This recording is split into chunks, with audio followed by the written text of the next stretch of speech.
네, 김희정 아나운서 수고하셨습니다. 화요일마다 도움 말씀을 주시는 두 분이죠.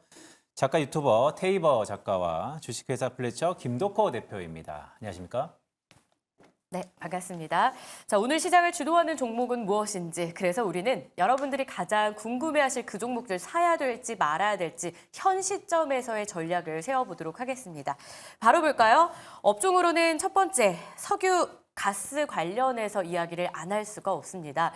동해에서 일명 대왕고래 프로젝트라고 하는데 석유, 가스전 존재 기대감이 이틀 연속 관련주를 좀 끌어올리고 있는데요. 오늘은 개장 흐름보다는 살짝 둔화되는 모습이 1시간 사이에 나오고는 있는데 이게 테마일지 아니면 산업의 패러다임을 좀 바꿀 만한 가치 있게 봐도 되는 건지 들여다보겠습니다. 먼저 이 섹터 어떻게 해야 될까요? 두 분 팻말 준비되셨다면 투자 의견 먼저 들어주시죠. 두 분의 의견 일치됐습니다. 안 산다라고 해주셨는데요. 자, 테이버 작가의 의견부터 한번 챙겨보겠습니다. 업황만 놓고 보면 중요한 포인트가 있더라고요. 기름이 나오는지 여부도 중요하지만 나온다 하더라도 이걸 시추했을 때 수지 타산이 맞느냐 이거에 대한 의문점이 있어서 이게 나와도 가격이 안 맞으면 차라리 수입해서 쓰는 게 낫다란 말이 있더라고요. 일단은 뭐 우리가 이 석유나 가스 같은 경우에는 이게 바다 밑에서 캐서 올려야 된다라는 점, 그리고 육지까지 이걸 또 보내야 된다라는 점 때문에 결국에는 우리가 시추단가가 얼마가 되는가 이게 핵심입니다. 우리가 예를 들어 가지고 사우디 같은 경우에는 시추단가를 뭐 배럴당 10달러 이렇게 책정을 하는 경우도 있고요. 그리고 브렌트유 같은 경우에는 배럴당 뭐 35달러에서 40달러 정도라고 이야기를 하고 있습니다. 셰일가스 같은 경우에는 배럴당 45에서 50달러라고 이야기를 하면서 배럴당 어느 정도가 되어야 우리가 캤을 때 경제성이 있냐라는 이야기를 주로 하게 되는데, 이게 특히 우리나라 같은 경우에는 이게 지금까지 유전이 없었던 이유는 그게 뭐 깊이 묻혀 있어도 그렇고요. 그리고 너무 소규모였기 때문에 그런 부분에서 경제성이 없다라는 평가가 지금까지도 많았다라고 보실 수 있습니다. 다만 이 부분이 지금 발견된 부분에서 우리가 140억 배럴이 나올 수도 있을 것 같아. 그리고 이걸 뚫어봤을 때 경제성이 얼마나 되느냐에 대해서 우리가 평가를 해야 될 것 같아. 라는 이야기를 하고 있는데, 이 부분에서 우리가 해상원전이라는 점도 이 가격 경쟁력 측면에서는 취약하다라고 볼 수 있고요. 그런 이게 뭐 용량 자체도 한번 이게 장비를 설치하고 난 뒤에 거기서 우리가 몇 년 동안 이걸 가체 연수라고 부르는데 몇 년 동안 채굴할 수 있느냐 이런 것들도 결국에는 경제성 평가에서 이게 유효한가 유효하지 않은가 이런 부분으로 연결될 수 있습니다. 그래서 거기에서는 결국 우리가 좀 더 이제 시간을 들여서 우리가 데이터를 수집을 해야지 정말로 이게 경제성이 있는가 없는가. 실제로 우리가 포항 같은 경우에는 그 이전에도 가스전 얘기가 나왔고 실제로 포항에는 가스가 새어 나오는 것도 존재를 하지만 그런 부분에서 우리가 그거를 뭐 채굴하지 않은 이유, 못한 이유는 결국 경제성 때문이었거든요. 우리가 뭐 100조를 벌자고 300조를 때려박으면 결국 손해보는 장사기 때문에 이 부분에 있어가지고 아직은 시간이 필요하다라고 보셔야 될 것 같습니다. 네, 아직은 진짜 시간이 필요하다. 경제성을 생각하면 지금은 섣부른 판단이다라는 말씀을 주셨는데 김덕호 대표도 같은 생각이신가요? 만약에 경제성을 따진다라고 했으면은 이 역사부터 아셔야 됩니다. 그러니까 지금 영일 만에 지금 석유가 나올 가능성이 있고 지금 시추 계획을 지금 발표를 한 것 같은데, 근데 이 내용은 사실 1966년도에 박정희 대통령 때부터 국내에 있는 석유 자원들, 지하 네. 천연 자원들을 개발하자라는 얘기를 시작으로 해서 이제 나온 겁니다. 그러니까 사실 따지고 보면은 이 영일만에서 지금 석유가 있을 가능성은 이미 70년 전부터도 계속 회자가 됐던 내용인데, 여기서 이제 주목을 할 거는 이제 이겁니다. 자, 우리가 그러면 이제 만약에 영일만에서 이렇게 석유가 나온다고 가정을 해보겠습니다. 그러면 여기서 한반도는 이제 앞으로 천연 자원의 쟁탈전에 뛰어들 수밖에 없습니다. 왜냐?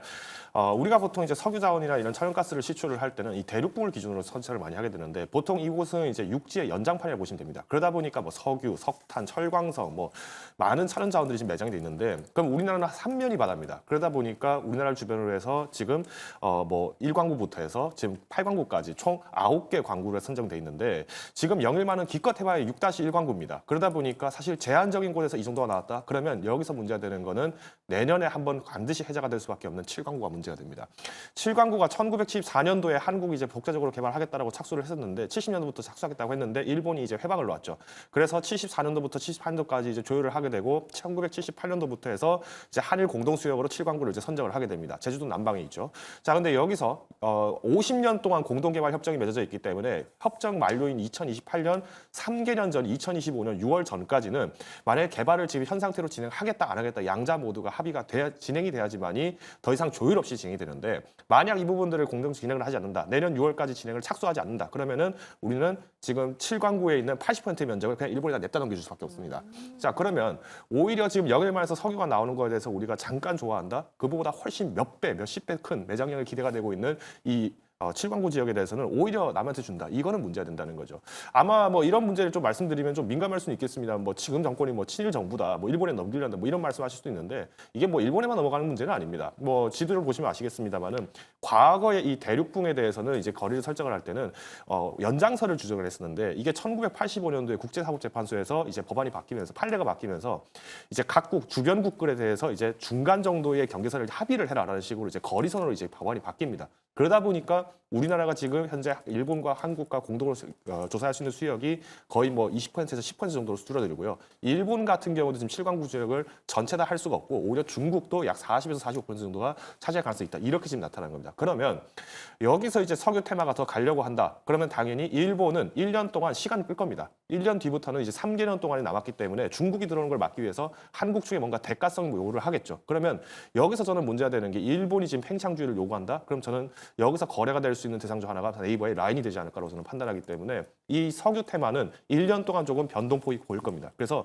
오늘 시장에서 꼭 탑승하셔서 꼭 이거를 무조건 잡으셔야 된다가 아니라 또 조정 나오고 또 다시 한번 이 테마성의 변동들을 이용하시는 건 좋지만 오늘은 조금 부담스러운 위치가 아닐까라고 가름을 좀 하겠습니다. 네, 김덕호 대표 얘기 참 재밌네요. 6-1광구의 매장량보다는 정말 코어 핵심은 7광구인데 7광구가 내년 3월까지도 상당 부분 이벤트가 있을 수 있어서 지금부터 석유 테마는 좀 지속될 수 있다라는 얘기를 주셨습니다. 자, 테이버 작가님, 대왕고래 프로젝트예요. 이번 네. 프로젝트 이름이. 뭐 고래 싸움에 새우등 터진다고. 네. 오늘 원전주가 좀 조정이 심합니다. 네. 이럴 때 약간 이벤트라면 오히려 원전주를 사야 되는 건가? 아니면 계속해서 이렇게 석유, 가스가 트렌드가 된다면 원전주는 약간 또 힘이 빠지는 거 아닌가? 어떻게 좀 봐야 될까요? 근데 지금 오늘 우리나라에 관련된 뭐 석유 관련된 에너지 관련된 주식들 올라가니까 지금 우리가 뭐 좀 이쪽에 우리나라만에 집중되어 있는 에너지가 느껴진다라고 보실 수 있는데 글로벌로 놓고 보겠습니다. 어제 국제유가 폭락하는 모습을 보였고요. 그러고는 미국에서도 섹터별로 에너지 섹터가 가장 많이 하락하는 모습을 보였습니다. 이유인 중 뭐냐 그러면은 앞서서도 우리가 가격에 대해서 이야기를 해주셨어요. 채굴 가격이 얼마나 될 거냐 그리고 판매 가격이 얼마나 될 거냐 이 부분을 지적을 해주셨는데 지금 글로벌에서 이슈가 되고 있는 거는 우리가 재작년부터 계속해서 오펙 플러스에서 자발적 감산이라는 조치를 취해왔습니다. 다만 오펙 플러스가 감산하는 구간 동안에서는 미국이 계속 증산을 했고요. 그러다 보니까 글로벌로 에너지가 공급되는 양은 일정한 그런 모습을 연출하면서 이게 어찌 보면은 이게 오펙만 손해보는 그런 좀 장세가 지난 2년간 유지가 됐었습니다. 그러다 보니까 오펙 플러스에서 국가들이 하나둘 탈퇴한다는 이야기도 나오고 있고 그리고는 자발적 감산을 줄여나가겠다. 심지어는 사우디조차도 내년 되면은 자발적 감산량을 정상으로 되돌리겠다라고 이야기를 했습니다. 반대로 말하면 증산을 하겠다라고 하는 거죠. 이런 부분에서 글로벌 기준에서는 에너지 가격이 오히려 떨어지는 모습을 보이고 있다라는 점. 그러다 보니까 지금 경기도 안 좋은데 수요도 둔화되는데 오히려 산유국들끼리 이제 피튀기는 전쟁을 하면서 서로 더 증산을 하고 있는 그런 모습을 보이다 보니까 이런 부분에서 우리가 놓고 보시면 에너지 가격이 위로 올라갈 가능성이 많이 좀 약화되고 있다. 그럼 이런 부분에서 우리나라의 이제 뭐 에너지 관련된 주식들은 이런 부분에서는 계속 국제유가를 보고 움직이는 그런 모양새를 많이 보이는데 국제유가가 지금 70불 초반대까지 내려가는 상황에서 여기서 70불까지 무너진다라고 하면은 오히려 이 부분은 매도로 작동을 할 수 있겠죠. 특히 우리나라 같은 경우에는 가장 문제가 되는 게 유정을 갖고 있는 기업은 없습니다. 대부분 석유를 사와서 정제하고 그 정제 마진으로 먹고 살고 그럼 우리가 흥구석유 같은 거 다들 아시겠지만 주유소를 경영하는 기업들입니다. 그러다 보니까 이런 기업들은 테마주로 움직이고 있다라고 보실 수 있는 부분이고 원전 같은 경우도 이렇게 우리가 천연가스라든지 석유라든지 이런 가격들이 떨어지면은 결국 어제 미국에서도 컨스텔레이션 에너지 이 그룹이 나스닥에서 가장 큰 폭의 낙폭을 보였다라는 점을 다시 한번 상기를 해보면은 결국 석유나 석탄이나 천연가스의 가격이 떨어진다라는 거는 태양광 그리고는 풍력 그리고는 원전의 매력도 함께 떨어진다라는 겁니다. 그렇기 때문에 이게 원전만 따로 떼서 볼 게 아니고 에너지라고 하면 그 에너지 전반의 가격적인 그 전반의 공급 전체를 놓고 보시면서 이 부분에서 우리가 새로 이제 뭐 투자를 더 하는 게 이득인가 아니면은 탄소세를 내더라도 기존에 있던 시설을 가동하는 게 이득인가 이런 부분에서도 우리가 조금 체크가 필요하기 때문에 지금 상황에서는 오히려 이게 뭐 우리나라 내에서 뭐 육광구가 개발되니 많이 이런 얘기보다는 글로벌로 에너지 가격이 떨어지면서 원전도 같이 매도가 터지고 있고 이런 부분에서 단기 급등했던 부분에 있어서 차익 실현이 나오고 있다. 이렇게 해석하시는 게 좋을 것 같고 지금은 진입하는 게 조금은 늦었다. 이렇게 좀 말씀을 드리고 싶습니다. 연결해서 원전에 대한 투자 포인트까지 짚어주셨고요. 이게 글로벌 에너지 가격과의 연동성을 좀 봐야 된다라는 포인트였습니다. 김덕호 김덕호 대표님께 마지막으로 관련주 볼만한 게 있는지도 한번 체크를 해보고 싶은데 사실 이게 뭐 석유와 가스가 실제로 존재하는지 존재한다면 어느 정도의 양인지 이게 확인이 더 중요하긴 한데요. 예상대로라면 최소 5개의 시추공을 뚫어야 되는데 이 시추공 한 개당 1,000억 원이 넘는 비용이 든다고 합니다. 그러다 보니까 이 세계 최고 에너지 기업들도 벌써 관심을 좀 보인다라고 해요. 국내 관련주 중에서 그래도 좀 연관지어서 볼만한 종목 그리고 시장 안에서 수익적인 면에서 볼만한 종목이 있을까요? 물론입니다. 그러니까 지금 시장에서는 아무래도 지금 이제 유가 가능성 그리고 이제 천연가스 시추 관련해서 기대가 되고 있는데, 그러니까 실제 시추공을 하나 꼽는데 1,000억 정도 든다고 합니다. 뭐 이게 뭐 우리가 뭐 어디 사우디아라비아 아무리 뭐 기름이 많다고 해서 뭐 텃밭에 그냥 뭐 빨대 하나 꽂는다고 기름이 펑펑 솟아나는 그런 개념은 그렇죠. 아니기 때문에 시추 가능성은 거의 평균적으로 10% 내외 정도 된다고 보시면 됩니다. 근데 오히려 이번에 포항에 대해서는 20%까지 있다라고 하는 거는 우리나라가 그만큼 대륙북 내에서의 자본 채굴 가능성이 높다라고 보고 있기 때문에 기대가 치가 높아지는 거죠. 자, 그러면 여기서 이제 많은 분들이 뭐 이제 시추공 만드는 기업들, 뭐 해양 플랜트 기업들 많이 보실 텐데 항상 조심하셔야 되는 거는 그럼 만약 이게 아니었을 때 어떻게 되느냐? 그럼 여기에 대해서 해지 전략도 같이 가져갈 수 있는 일종의 이제 모호한 기업들이 좀 어떻게 보면 상대적으로 좀 변동을 줄일 수 있는데, 저는 그런 기업으로는 어떻게 보면 대창 솔루션을 좀 주목을 하고 있습니다. 사실 뭐 우리가 동전주라고 좀 놀림도 많이 하는데 네. 이 기업이 올해 2월 23일 날 급등했습니다. 이때가 이제 윤석열 대통령께서 또 이제 원전 가동률을 이제 높이겠다고 했을 때만 장중에 잠깐 반짝였다가 이후에는 거의 거래가 없었습니다. 근데 재밌는 사실은 이 대창 솔루션은 해양 플랜트 및 그리고 시추 사업에서도 마찬가지로 지금 캐파를 잡고 있고요. 더불어서 지금 캐나다에 있는 브루스 파워 민간 원전 업체에 대해서도 지금 방사성 폐기물 수출을 진행을 하고 있습니다. 그러니까 뭐 우리가 아시다시피 지금 아직까지 뭐 원전 지금 짓고 있다 이러다 보니까 소형 원전 모듈 이쪽만 주목을 하시는데 결국 가동률이 높아지게 되면은 이 폐기물 처리하는 시설들이 수혜를 받을 수밖에 없다는 겁니다. 저는 조금 기대를 해봤을 때 이 대창 솔루션이 지금 현재 실적도 굉장히 탄탄하고 특히나 이제 내수보다는 수출 중심의 기업이기 때문에 저는 오히려 좀 이 양자 모드에서 조금 중립적인 입장에서 좀 투자를 하신다면은 이런 대창 솔루션 같은 기업을 좀 보시면 어떨까 판단하고 있습니다. 네. 관련주로서 대창 솔루션 그동안은 좀 움직이지 않았었는데 지금부터 화자에서 보자라는 김덕호 대표의 의견이셨습니다. 자, 동해 석유 가스 자, 산유국에 대한 부품 꿈을 안고 2월달 시작하는데 이번 주 내내 한번 테마가 될지 계속해서 두고 보도록 하겠습니다. 자, 두 번째 섹터와 업종 한번 볼까요? 여전히 금리 인하에 대한 기대가 다시 한번 불거지면서 바이오 업종을 확인 안 할 수 없죠. 자, 바이오 업종 그 중에서 최근에 알테오젠이 좀 움직이는데 알테오젠에 대해서는 두 전문가 산다 안 산다 팻말을 들어주시기 바랍니다. 의견이 좀 엇갈렸네요. 오늘 테이버 작가는 계속해서 안 살 생각인 것 같은데 알테오젠은 어떤 측면에서 좀 부담스러운 거죠? 일단 알테오젠 같은 경우에는 지금 주가가 최근에 올라온 거를 놓고 보시면은 1년 동안입니다. 1년 동안 이제 한 4만 원대에서 지금 20만 원대까지 올라와가지고 5배가 올라온 상황입니다. 현재 시가총액은 10조가 넘어가는 상황이고 지금 보시면은 알테오젠 목표 주가 같은 경우는 30만 원까지 공격적인 레포트가 나와 있는 상황입니다. 그리고 그런 부분에서 최근에 그게 이제 우리가 10만 원 밑에서 10만 원 언더에서 그런 보고서가 나오면서 급등을 만들어내는 그런 모양새를 보였다라는 점에서 이미 상승한 부분에 대해서도 우리가 좀 고민이 필요하다라고 말씀을 드리고 싶습니다. 지금 이게 머크랑 좋은 결과가 나오고 있고 머크 관련돼 가지고 좋은 뉴스들이 계속 나오고 있는 부분, 그리고는 알테오젠에 대해서 머크가 이제 알테오젠의 플랫폼을 테스트를 했고 자체적으로 개발한 플랫폼도 테스트를 했는데 이 부분에 있어가지고 머크 같은 경우에는 자기네들의 플랫폼은 오히려 항암제 기준에서 사망률이 올라갔다. 그래서 우리는 실패를 했다라고 인정을 한 상황이고요. 그 소식이 나오면서 최근에 또 조금 밀리는 모습에서 다시 말아올리는 이런 모습을 연출했다라는 점에서 알테오젠이 충분히 좋은 기업이다. 좋은 기술을 보유하고 있다. 그리고 앞으로 가능성이 있다라는 점은 동의합니다. 다만 이 부분에서 이미 10조까지 올라온 이 상황에서 우리가 30만 원이라고 제시하는 그런 목표 주가 같은 경우에는 이제 머크와 알테오젠이 로열티 계약을 몇 프로로 맺었느냐에 따라 가지고 목표 주가가 달라질 수 있고 앞으로 이익이 얼마나 나올지가 달라질 수 있다라는 이야기를 하는 부분인데 그 부분이 이미 선반영이 꽤 된 상황에서는 지금은 진입하는 게 오히려 좀 더 위험하지 않나. 늦었다라고 판단하실 수 있는 부분이기 때문에 이걸 저희가 주봉으로 놓고 보시면은 이미 거래량이 터진 상황에서도 꾸준히 많이 올라왔고 연초부터 계속 상승하는 모양새를 보였다라는 점에서 지금 상황에서는 장기 투자한다라는 게 조금은 좀 무리인 가격대 이렇게 좀 보셔야 될 것 같고 이런 상황에서 오히려 이 종목이 뭔가 다른 악재로 인해서 빠진다 그러면 오히려 그때 기회를 찾는 게 맞지 않을까 이렇게 생각하고 있습니다. 지금 진입은 늦었다. 알테오젠 의견이었는데 그럼 보유자들이 꽤 있으세요. 한 3, 4월 달에 많이들 매수하는 모습이 알테오젠 안에 포착됐었거든요. 좀 횡보가 길어지고 있는데 보유자들 조언 주시면요.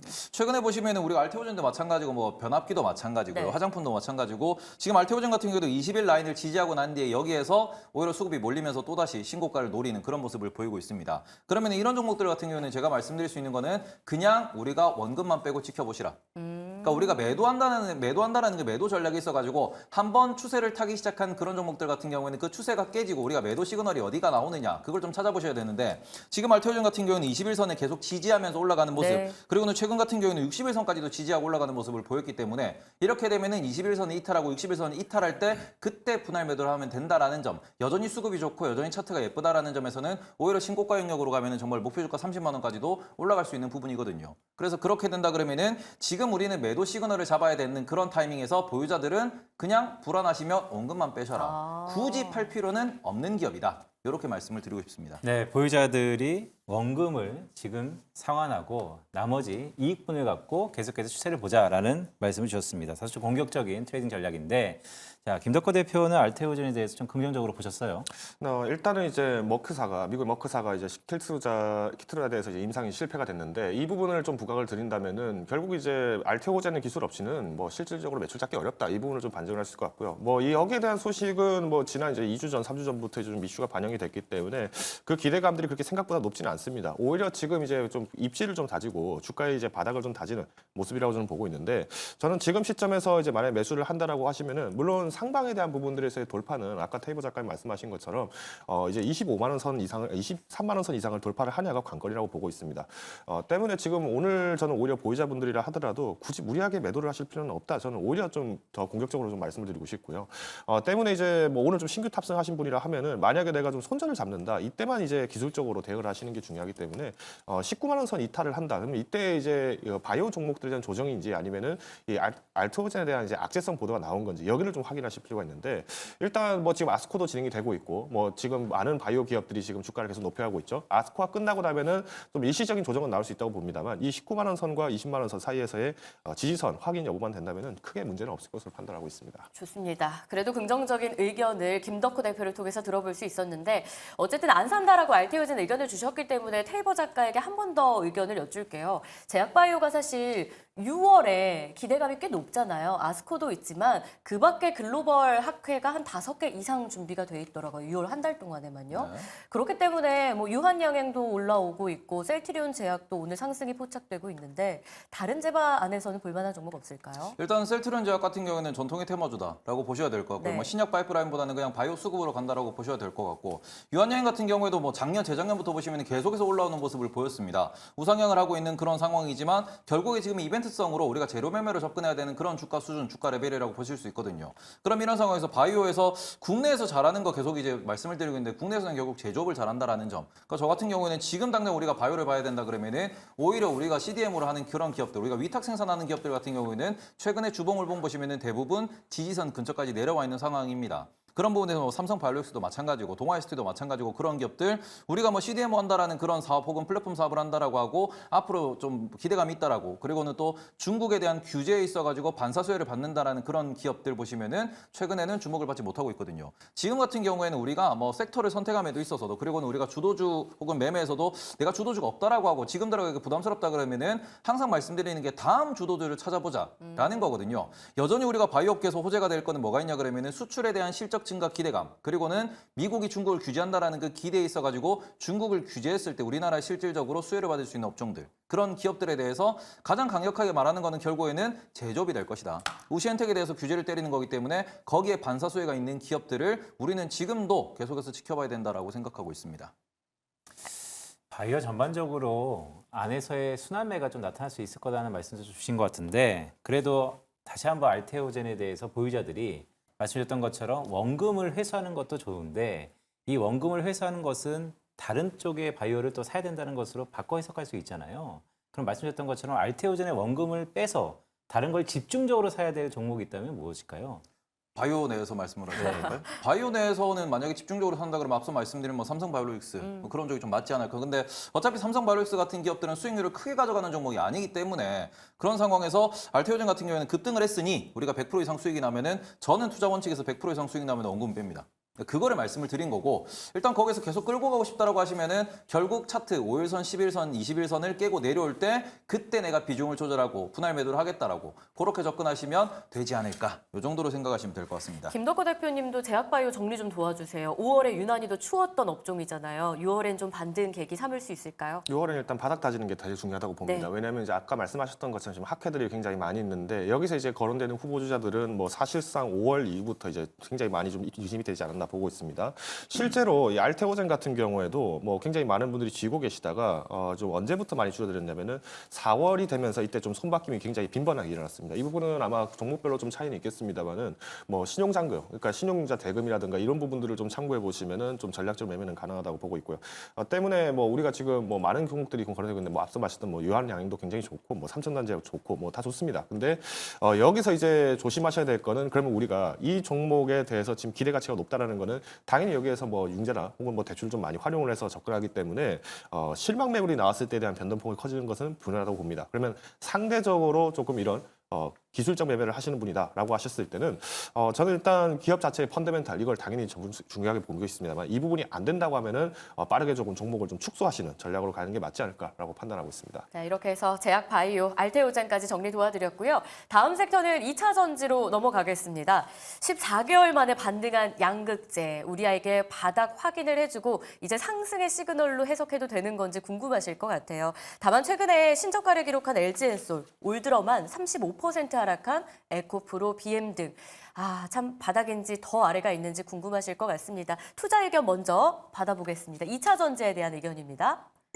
두 분은 엇갈렸습니다. 안 산다라고 의견을 주신 테이버 작가부터 한번 출발을 해볼게요. 2차 전지 하반기에 장비 쪽부터 회복 가능성이 거론되던데 그 의견에 동의 안 하시는 겁니까? 2차 전지의 글로벌 시황은 돌릴 수 있다고 생각합니다. 네. 그런데 우리나라의 주가의 밸류에이션이 비싸기 때문에 우리나라는 돌리기가 어렵다라고 생각하고 있습니다. 지금 LG엔솔도 말씀을 해주셨는데 LG엔솔이 30만 원으로 IPO가 됐어요. 근데 30만 원 IPO 된 가격 보고 우리가 지금 그 가격이 정상적인 가격이라고 이야기를 하느냐? 대한민국에 있는 대부분 지난 2, 3년 동안 신규 상장된 종목들 보시면은 신규 상장 가격, IPO 가격 밑으로 박살이 나고 올라가는 모습을 보이고 있습니다. 왜냐 그러면 우리나라 시장 자체가 IPO 시장 자체가 지금 과열되어 있다라는 거, 그 과열의 꼭지점에서 LG에너지솔루션이 IPO했다라는 점도 우리가 기억을 하셔야 되고요. 그리고 우리 작년 8월 같은 경우는 2차 전지 관련돼 가지고 사람들이 보험금까지 깨가지고도 2차 전지에 투자를 했다라는 이야기가 들릴 만큼 어찌 보면은 광풍이 불었습니다. 근데 그 시기, 작년 8월 달 시기를 놓고 보셨을 때 그 7, 8월에 우리나라 2차 전지가 상승하는 구간에서 글로벌에서 2차 전지가 어떤 모습을 보였느냐? 그냥 보합세였어요. 약간 그 부분도 우리나라에 어찌 보면은 버블이 껴있는 부분이다라고 보셔야 되기 때문에 글로벌 시장에서 2차 전지가 돌린다 그런 시황이 지금 좀 느껴진다라는 거는 거기에는 동의를 하지만 우리나라 주식 가격이 거기에 따라 올라간다라고 해서 우리가 편승해서 투자하는 거는 그거는 많이 리스크하다. 우리가 주식 투자는 결국에는 리스크를 줄이는 게 투자이기 때문에 그런 부분에서는 단기적으로는 수급이 들어갈 때 단타의 영역으로는 우리가 볼 수 있겠으나 그걸 지금 우리가 투자로 놓고 생각해서 들어가기에는 여전히 위험한 그런 상황이고 제일 중요한 부분은 그래서 지금 전 세계 자동차 시장이 어떻냐라고 놓고 보시면은 네. 미국의 중고차 가격이 빠지고 있는 중이고요. 그리고는 미국 내 자동차 재고량이 늘어나고 있는 중이고요.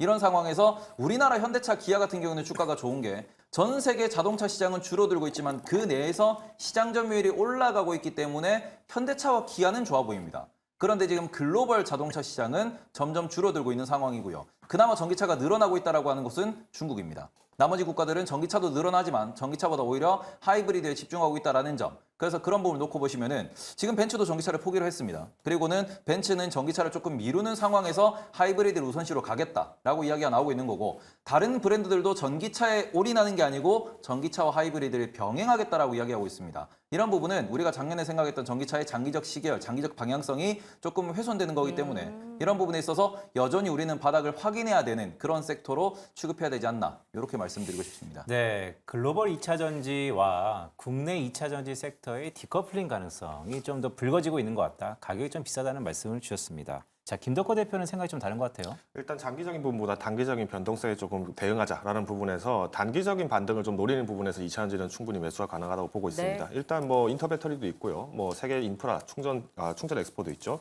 여기에 더불어서 지금 최근에 2차 전지 시장에 대해서 지금 회자가 되는 게 전고체 시장입니다. 그러니까 이 부분을 조금 자세하게 말씀드리면은 이제 결국 이제 우리가 지금 배터리 시장 자체가 지금 왜 그러면 캐즘 현상이 나타나는가? 제품이 비싸다는 겁니다. 그러다 보니 상대적으로 좀 저렴한 자원을 쓸 수 있는 게 뭐가 있을까? 그러다 하다 보니까 기존에 이제 니켈, 코발트, 망간을 중심으로 하다가 LFP 배터리가 나오다가 이제는 또 심지어 나트륨 배터리까지 얘기가 나오고 있는데 저는 이 가격의 격차에서 결국 가격만 싼 것을 만들기 위해서 고집을 하는 순간에는 기술력의 격차가 벌어진다고 봅니다. 오히려 이럴 때 기술력을 잘 잡을 수 있는 한국 기업들을 좀 발굴을 하시는 게 좋다고 저는 판단을 하고 있고요.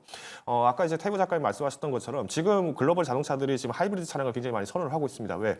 결국 유가 부분들이 오래 가진 않을 거다라고 판단을 하는 건데 여기에 이제 현대도 마찬가지로 지금 하이브리드 차량이 굉장히 잘 팔렸다라는 호재가 나왔었죠. 이 부분은 현대차의 강점입니다. 그러니까 다른 글로벌 기업들 같은 경우에는 체제 변화를 빠르게 할 수가 없었고 의사결정이 상당히 지연되는 데 불구했을 때 오히려 현대차가 가지고 있는 부분에서는 빠른 결정력이 있기 때문에 진행이 가능했다. 그러면 다시 이 부분이 2차전지 시장으로 전환됐을 때 과연 누가 먼저 다시 전환을 빨리 할 수 있냐. 이것도 마찬가지로 현대차가 될 수 있기 때문에 저는 2차 전지에 대해서 일단 우선 이번 6월에서는 단기적 반등을 노리고 접근하시자 정도로 요약을 드리겠습니다. 산다긴 한데요. 단기 반등을 염두했을 때 매수하겠다라는 의견이었습니다. 자, 그러면 지난주부터 슬금슬금 2차 전지가 좀 올라오는 분위기였기 때문에 그 중심에 서 있는 에코프로를 봐야 될 것 같아요. 에코프로에 대한 투자 의견 들어주시죠. 네, 두 분 모두 X 의견이요. 네, 이거는 김덕호 대표한테 먼저 좀 여쭤봐야 될 것 같은데 에코프로는 바야흐로 작년에는 완전히 마라토너였죠. 오래 달렸습니다. 올해 조금 약간 쉬고 있는데 전반적으로 에코프로를 부정적으로 보시는 가장 큰 이유가 뭘까요? 일단은 이제 수직 계열화의 문제도 당연히 있을 거고요. 그리고 지금 더 큰 문제는 지금 이제 2차 전지 쪽에서 이제 소재단의 이제 이슈들이 좀 나오려고 한다면은 여기서 주목해야 될 거는 아까 이제 작가님 말씀하셨던 캐즘이라든가 혹은 이제 글로벌 시장에서 전반적인 확대 부분이 나와야 됩니다. 즉 지금 시장에서는 단순히 가격 경쟁만 가지고 붙었다라고 하면은 더 싼 경쟁력을 가지고 제시할 수 있는 중국 기업들을 이기기가 거의 불가능합니다. 그러다 보니까 저는 오히려 소재 쪽 부분보다는 아예 그냥 완성체 배터리에 대해서 제조하는 업체들이 지금 어떤 기술력을 가지고 혁신을 하고 있는지 여기에 좀 더 주목을 하지 않나라고 판단하고 있습니다. 네, 기술력에 좀 더 집중하자라는 말씀 주셨는데 테이버 작가는 또 어떤 의미세요? 에코프로에 대해서 여기서 뭐 솔직하게 말씀드려야 될까요? 솔직하게 말씀드려야 될 것 같습니다. 왜냐하면 네. 참 보유자들이 많으세요. 그래서 걱정돼서요. 솔직하게 말씀을 드리면 지금 울고 계신데 또 한 번 더 올려드릴 수 있을 것 같아요. 죄송해요. 사례가 들렸는데. 저는 에코프로를 페이퍼 컴퍼니라고 말씀을 드립니다. 정말요? 네. 이거 너무 센 것 같은데요? 아니요, 근데 페이퍼 컴퍼니라는 게 페이퍼 컴퍼니의 뜻은 우리가 뭐 나쁜 뜻으로도 이야기를 하지만 지주회사를 페이퍼 컴퍼니라고 부르거든요. 지주회사라는 거는 이미 우리가 에코프로 머티리얼즈, 에코프로 BM, 에코프로 HN이 IPO 됐던 걸 알고 계시다시피 그 밑에 있는 에코프로 이노베이션 그리고 그 외 많은 자회사들이 물적 분할이 되어 있는 상태입니다. 그럼 이런 상황에서 앞으로도 또다시 IPO가 나온다라는 그런 상황인데 지금 우리는 호가창과 수급만 놓고 그리고는 과거에 어떤 식으로 올랐다라는 스토리만 가지고는 계속해서 에코프로에 대해서 우리가 투자를 해야 된다 말아야 된다 때에 대한 이야기가 나오고 있습니다. 많은 주주가 물려있기 때문에.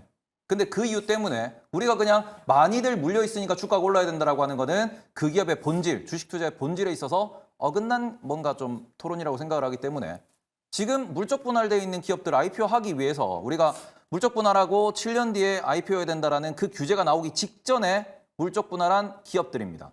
그럼 결국에는 IPO를 하겠다라고 하는 거고 그리고 외부 투자도 유치를 받고 있는 상황입니다. 그럼 그게 카카오랑 똑같은 뭔가 또 앞으로 시나리오, 스토리가 써진다라는 점이기 때문에 에코프로를 지금 산다. 더 떨어져도 사면 안 된다라고 생각을 합니다. 그래서 우리나라 지주회사 SK와 LG 그리고 그 많은 다른 지주회사들 다 보시면은 지금 주가가 어디에 가 있는가, 어떤 식으로 투자가 발생을 하는가 이 부분에 대해서도 고민을 좀 필요하다. 그래서 에코프로 같은 경우에는 이런 데서 뭔가 이렇게 많이들 이야기를 하시지만 그런 부분에 냉정하게 좀 판단하셨으면 좋겠다라고 말씀드리고 싶습니다. 네, 테이버 작가가 에코프로를 전반적으로 페이퍼 컴퍼니 홀딩스 위치에서 말씀을 주시면서 객관적으로 보자, 보수적으로 보자라는 말씀을 주셨습니다. 그런데요, 오늘 전반적으로 보니까 테이버 작가가 산다라고 했던 종목이 없습니다. 네, 그렇다면 테이버 작가가 오늘 같은 이런 국면에서 오늘 저희가 제시해드렸던 움직이는 종목들은 다 안 산다라고 하셨는데 그렇다면 만약에 산다면 어떤 걸 좀 집중해야 될까요? 지금 계속 말씀드리는 것은 다음 수급을 찾자라는 겁니다. 지금 여전히 화장품, 지금 들어가 있는 고점이죠. 그리고 앞서 우리가 많이 얘기했던 많은 종목들 같은 경우에도 지금 들어가 있는 고점입니다. 바이오도 연초부터 계속 올라왔습니다. 그런데 지금 반대로 연초에 쉬었던 그런 섹터들이 존재합니다. 여전히 실적이 잘 나오는데 쉬었던 섹터 보시면은 조선이나 그리고는 방산 같은 경우 그런 기업들 같은 경우에는 실적이 여전히 잘 나오고 있지만 연초부터 지금 차트를 살펴보시면은 상승분이 별로 없는 상황이고 이 상태에서 실적은 계속해서 늘어나고 있다라는 점 그렇게 놓고 보시면 우리가 지금 건설기기도 마찬가지가 될 거고요. 그리고는 현대기아차가 좋다 보니까 자동차 부품주도 최근에 뭐 자동차 시장이 안 좋다라는 실망감으로 좀 빠졌는데 지금 수출 데이터를 놓고 보시면은 얘네들 수출이 잘 되고 있어요. 우리가 다시 역산해가지고 올 초로 돌아가시면 화장품이나 우리가 변압기 같은 거 올라가기 시작했을 때 그때 우리가 언급됐던 부분들이 수출 실적이 좋다라는 부분이었거든요. 그런데 그쪽이 지금 약간 고평가고 랠리를 보였고 그 랠리가 어느 정도 끝을 우리가 얘기할 수 있는 그런 밸류에이션이 오다 보니까 그러면 지금은 다음으로 순환매가 올 곳이 어딘가에 대해서 생각을 하시고 거기에 있어가지고 우리가 좀 참고를 투자를 하셔야 되지 않을까 이렇게 말씀드리고 싶고 기업별로는 지금 최근에 좀 이슈가 많이 되고 있습니다. 한미반도체 이슈도 있고 그다음에는 HBM 이슈도 있고 인터뷰 좀 앞으로 그 컴퓨텍스 쪽도 이슈도 있고 여러 가지가 나오고 있는데 지금 우리가 많이 빠져 있는 기업 중에서 삼성전자 한번 좀 체크를 해보시면은 지금 삼성전자 7만 원 중반대까지 내려가 있는 상황입니다. 121선 근처까지 내려가 있는 상황이에요. 그런데 이런 부분에서 지금 삼성전자가 올해 연말까지 실적이 안 좋을 거냐? 계속 실적은 늘어납니다. 그리고 내일 같은 경우에는 한미반도체 IR이 또 있을 예정인데 이전에도 한미반도체가 삼성이 최대 고객이라고 이야기가 나왔고 최근 하나에서 하이닉스의 장비를 납품하니 뭐니 얘기도 나오고 있는데 이런 아이디어를 종합해보면은 삼성전자가 계속 악재만 반영되고 있던 상황에서 지금 호재의 가능성도 어느 정도 나오고 있다는 점. 그 종목으로 놓고 보시면은 지금 오히려 이런 장에서 어제 미국에서 제조 PMI 꺾이면서 미국 지수 전반적으로 좀 강한 매도도 터지는 그런 모습도 보였다라는 점. 경기가 꺾였다라는 점 때문에 오늘 코스피에 대한 선물 매도가 발생하고 있다라는 점. 이런 걸 다 놓고 봤을 때는 지금은 오히려 뭐 경기가 꺾여도 AI는 좋을 거고요. 반도체는 수출이 늘어날 거고요. 그런 상황에서 삼성전자는 이미 많이 떨어져 있고요. 오히려 이러면 역발상으로 지금은 삼성전자 같은 종목을 보는 게 좀 더 안전하지 않을까. 그렇게 말씀을 드리고 싶습니다. 삼성바이오로직스, 삼성전자, 미국 채권 이렇게 압축을 좀 주셨는데요. 사실 김덕호 대표님도 알테오젠에 대해서 매수하겠다라는 의견이긴 했는데 계속 강조한 게 단기라는 이야기를 주셨고요. 그렇다면 오늘 이 종목을 저희 집중해도 괜찮을까요? 아니면 준비하신 또 다른 탑픽이 있으실까요? 일단 앞서서 말씀드렸던 것처럼 그러니까 전반적인 섹터가 지금 사실은 연초 대비해서 상당 부분 조정을 받았고 네. 가격적인 부담은 훨씬 많이 덜어졌다고 보시면 됩니다. 문제는 여기에 시장에 대한 반응의 탄력도 그리고 지금 증시에서의 매매 현황들이 좀 투자자분들에게 우호적인 시장은 아닙니다. 그렇기 때문에 제가 계속 단기적 반등을 노리자라고 얘기를 드렸는데 저는 만약에 지금 아마 2차 전지주들도 지금 굉장히 많은 분들이 좀 고심을 하시는 것 같으니 2차 전지 쪽에서 좀 예시를 하나 드리면 저는 지금 뭐 삼성 SDI 뭐 이런 기업들을 좀 주목을 하고 있습니다.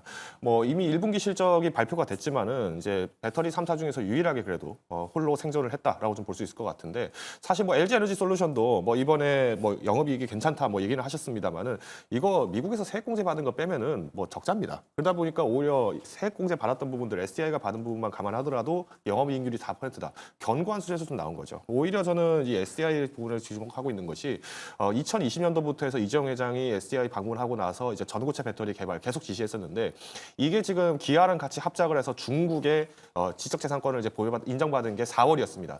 근데 재밌는 게 중국에서 전고체 배터리 따라잡아야 한다라고 정부에서 1조 3천억 가량 예산을 투입 결정을 한 게 5월 말이었습니다. 자, 이 말은 뭐겠습니까? 중국도 이거 가능성 있다라고 판단을 했겠죠. 그래서 오히려 저는 이 반전의 기회를 봤을 때는 이런 삼성 SDI 즉 우리가 기술력 그리고 여기서 선두 주자로서의 선점 효과를 볼 수 있는 기업들의 순환매와 매일 가능성이 크다라고 판단하고 있습니다. 삼성 SDI가 김덕호 대표의 탑픽이었습니다. 여러분들 잘 챙겨보시고요. 기술력의 매력을 꼽고 있기 때문에 어떻게 보면 좀 안정적으로 우리가 믿고 가도 되지 않을까라는 기대감도 갖게 했습니다. 지금까지 김덕호 대표, 테이버 작가였습니다. 고맙습니다. 계속해서는 수급의 향방 체크해봐야겠죠. 외국인과 기관이 매수하고 있는 종목 지금부터 알아보시죠.